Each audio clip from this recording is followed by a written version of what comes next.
Hi, this is James Gordon here with the Cyberpunk 2 trilogy, the book I'll be talking about today. Lisa Overdrive by William Gibson.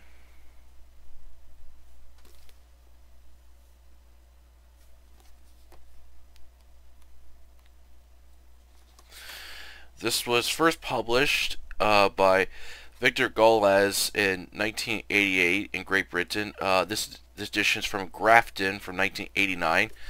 This is the third book in the Sprawl series, and this was a really disappointing book.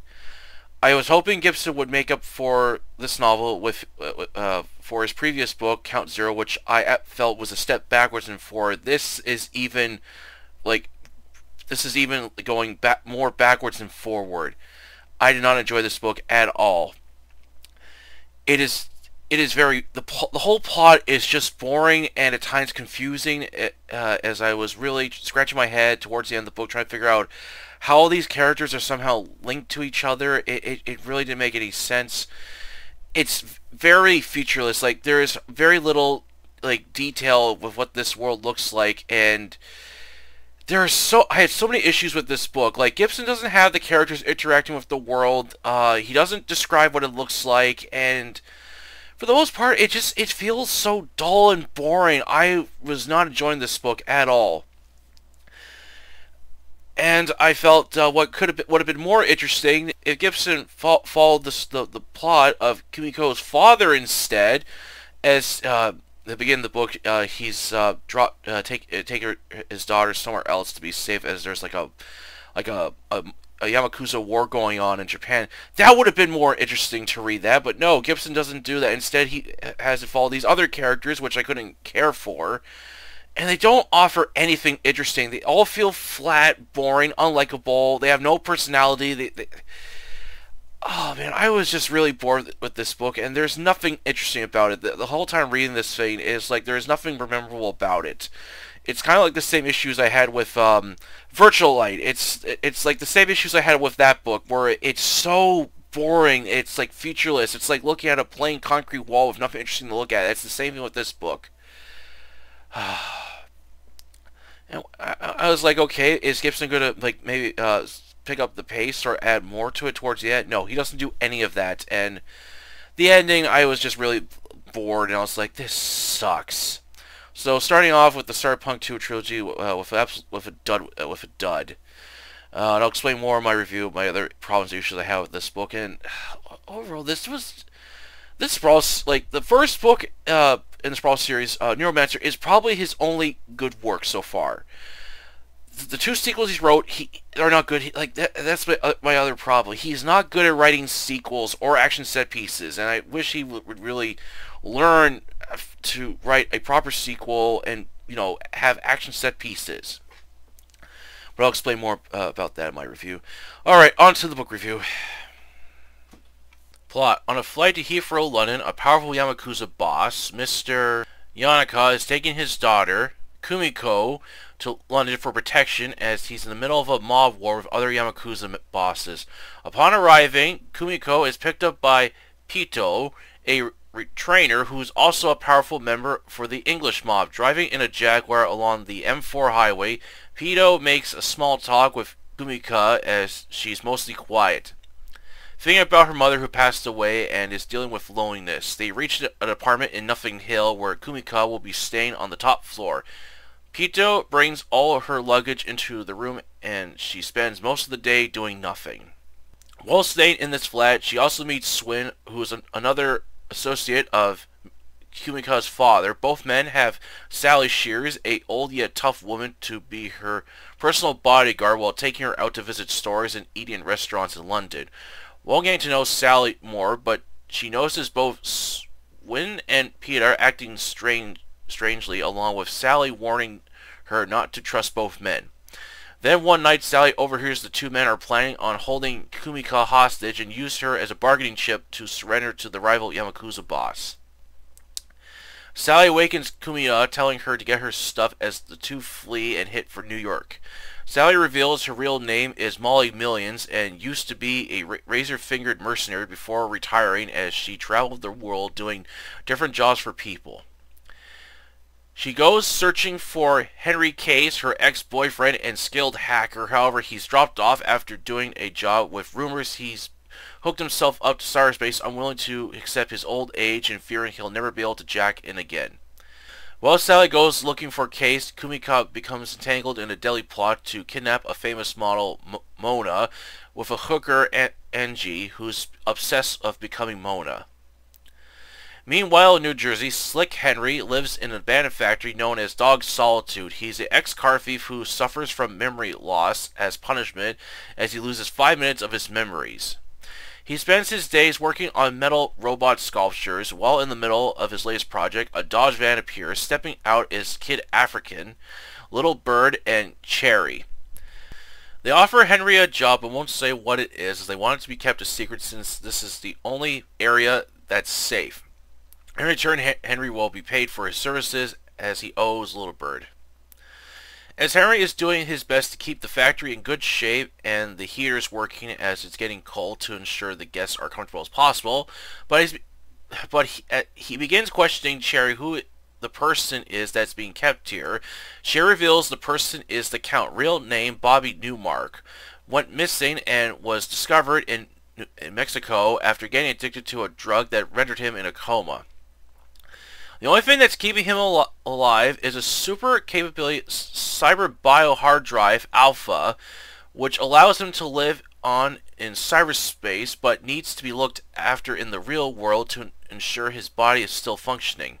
However, when the heater fails and Gentry, who checks on Henry as it's revealed that he abuses Henry if he refuses to follow his orders, checks on him and finds the guests along with Bobby hooked up to the hardware.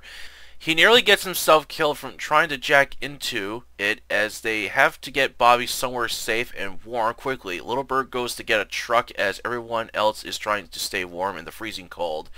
However, Henry's about to get more than he bargained for. Lisa Overdrive was a dull, unexciting, and mostly boring story with a complicated plot that was difficult to follow at times. Very dull as there's hardly any detail within this story as Gibson fails to paint a clear picture with his words. I felt scenes were either featureless or barely described locations, places, and other things as I had a hard time trying to imagine what the world of this dark future looks like. It also doesn't feel like a cyberpunk novel as I was expecting rich detail and high-tech stuff along with seeing how this world looks. Gibson only puts the most detail into a few places in the story, and that's it. Characters were flat, unlikable, and for the most part boring. They offered nothing to interest me, no personality that makes them different from each other, and wasn't pleased to see an older version of Molly as she isn't the baddest like in Neuromancer. And was hoping to see Case return in this novel, but he is never featured. There is very little action or cyberspace scenes within this novel as it quickly wraps up towards the end with no memorable scenes. What I hated the most with Lisa Overdrive was its plot. Gibson fails to create an interesting story and make up for his previous novel, Count Zero, as he doesn't make any improvements nor try to do something new here. Instead, what I mostly got was a slow, boring story of characters just going from one place to another, lots of talking and drama, then somehow all being part of this strange plot to kidnap a model for an unknown reason, while in a high-tech world that's featureless and doesn't show what this future is really like. Gibson also fails to explain how things work in this world as the characters really don't interact with it, and it doesn't help how confusing the plot gets towards the end. What I felt Gibson missed the mark on was showing what a futuristic Tokyo looks like, and showing a mob war would have been better, but would rather not focus on that and write out a 300-page book with nothing interesting in it. No high-tech gadgets, no guns or toys for the characters to play with, no action or big shootouts or chases. This novel is nothing more than a plain concrete wall with nothing interesting to look at, and is forgettable. Overall, I don't recommend Lisa Overdrive. It's not worth reading as Gibson is terrible at coming up with sequels to his novel series as he fails to capture what he wrote in Neuromancer.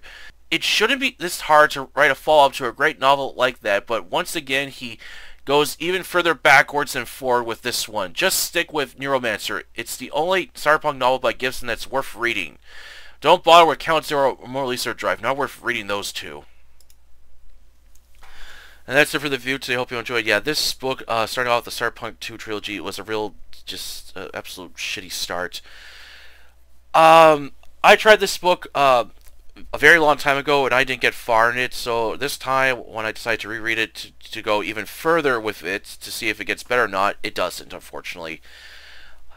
I couldn't believe how boring I was with this book. Like, it's just boring as hell. So the beginning part gets off to a kind of interesting premise. A Yakuza boss is taking his daughter to London to be somewhere safe while this mob war is going on. I thought, okay, that's an interesting way to start the story off, but he doesn't make it interesting. Like, not once does it, like, it's like the very beginning part, Gibson only just like has like little drops of detail of what this futuristic London looks like. That's it. He doesn't go like further with it. He doesn't describe what buildings look like. What do the cars look like? What does the whole world look like? He doesn't do that, or what the kind of clothing people wear and stuff. And he doesn't have any of that. He doesn't have like characters like, you know, watching TV and it's you know, showing what they're watching. He doesn't have a radio playing music or news or whatever, or like, you know, characters like playing video games or just something to you know, to show that characters are interacting with each other. There's none of that. Nothing. I was like, come on, Gibson, it's not that hard. Like, hell, I could write a better story than this. It just feels so dull. The characters don't interact with the world. When the characters interact with each other, it's just basically, it's just short conversations or drama. That's it. And when the characters are going to different places, he doesn't describe what it's like. He just says, the character went here and they did this. That's it. Or the character went over here to interact with this person, and that's it. He doesn't describe, you know, what the, like, you know, locations look like, or what places look like even. There was a part where Kumika and Sally are on the London Tube, and Sally is basically explaining she hates how, you know, rough the area looks because you can see like holes in the wall and wiring sticking out. And I thought, okay, you could have went further with that, Gibson. You could have had more detail what the subway or the tube looks like in further detail. He doesn't go that extra length. And the part where Sally finds out that the two guys, Pito and Swin, are gonna hold the Yakuza boss's daughter as ransom. I thought, oh, is this gonna get interesting? No, it's not. Sally easily gets to Kumika, gets her out of the apartment room, and basically tells off a guy that not to kill her, and he just lets her go, and the two flee, and that's it. I thought, Gibson, you could have had an action sequence scene right here. You could have had Molly Millions display her razor nails, like slicing away at like a bunch of like armed bad guys, picking up a gun and then shooting their way out of this apartment building to make their getaway. That would have been better. Nope, he doesn't go for that. And then we follow the other characters, which are, oh jeez, they're so fucking boring.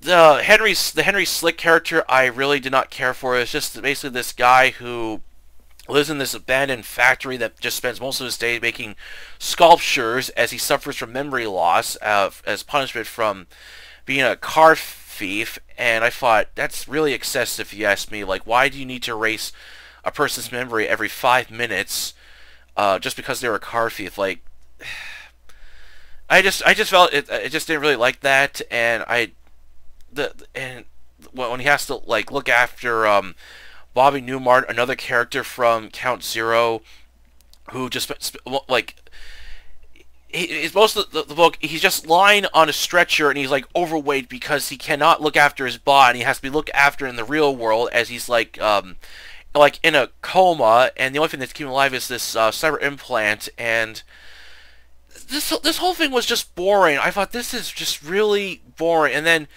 later on, the Henry Slick and the other character, they jack in to talk with Bobby, and they find him, and he's like acting like everything's fine and stuff, and they're trying to explain to him what's going on in the real world. He's like, oh, I don't care, I'm really enjoying it here and stuff. And it's like,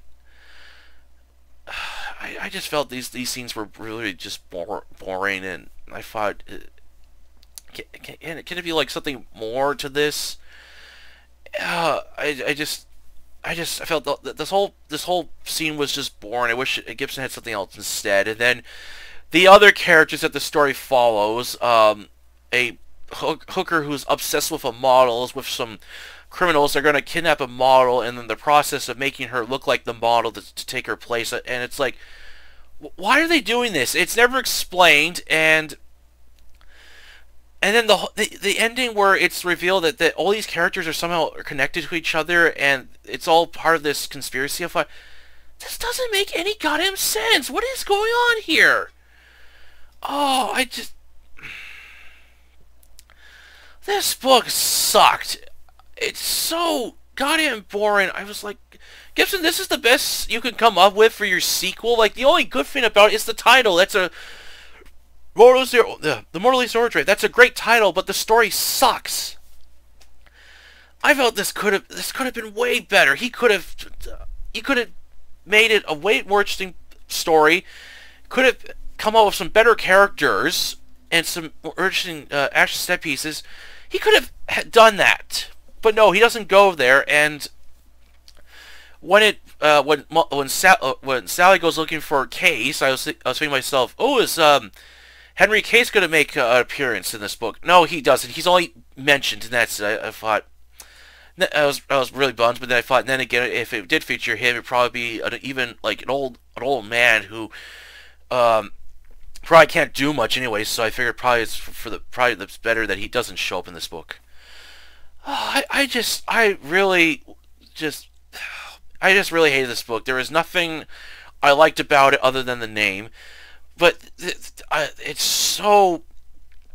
I know it's starting to sound like a broken record player, but this book was just so dull, flat, and featureless that there's no detail in this story whatsoever, and I could think of other science fiction books I've read where the author goes further with the detail to explain to the reader what the world looks like, how the characters are interacting with it, and how they live in this world, and how the world works. That they go the extra they go the extra mile to do that, to make the story more engaging. Gibson doesn't do that with this book. It's not engaging at all. As I said, there's hardly any action in this book. Like, there's very little, and I was expecting more, and there's none of that. And like I said, Gibson is terrible at coming up with action set pieces. He is not good at setting up scenes where characters fight each other or having to, engage an enemy or car chases. He doesn't do that, and I wish he would do that. Like how hard is it for him to write an action scene, a car chase, a big shootout, or characters like characters displaying their traits and skills and stuff. They do none of that. So yeah, so basically what I got was basically this 300-page book that has a bunch of uninteresting and unexciting characters in this flat, featureless world. It's just basically it doesn't offer anything, and overall, this book sucked, and I'm glad this is the last book in the Sprawl series. Oh man, I can only imagine if Gibson wrote another one, how shitty it would get. I do have 2 other books by him that I will eventually read. The Difference Engine, which is a book he collaborated with another writer, and then I got that novelization of Alien 3, the script that he wrote, but it was never used. So I'll have to see if those 2 books are better or not. But as of now, Gibson is a one-hit wonder for me. All right, that's it for the review today. I'm done rambling on about this shitty book. I will begin with the next book in the Cyberpunk trilogy, as I will try to read as many Cyberpunk books as I can before this month is over. This month has just gone by very fast on me, so I'll do my best to read more Cyberpunk books before this month is over. And then in October is just around the corner, and I'll be getting ready to read nothing but horror for the whole month of October. And I had another series I originally was supposed to get started on, but because of how fast this month has gone by, I think I might get started in November just that way not to rush it. That is the Hannibal series, so my plan is in November to do the Hannibal series, and then after I'm done that, then I'll go to the Jack Ryan series. Alright, that's it for the video today. Hope you enjoyed it. Please don't forget to subscribe to Autora Library, the YouTube channel, and the Facebook group with the same name, a place to post review of fiction. Until then, I'll catch you later.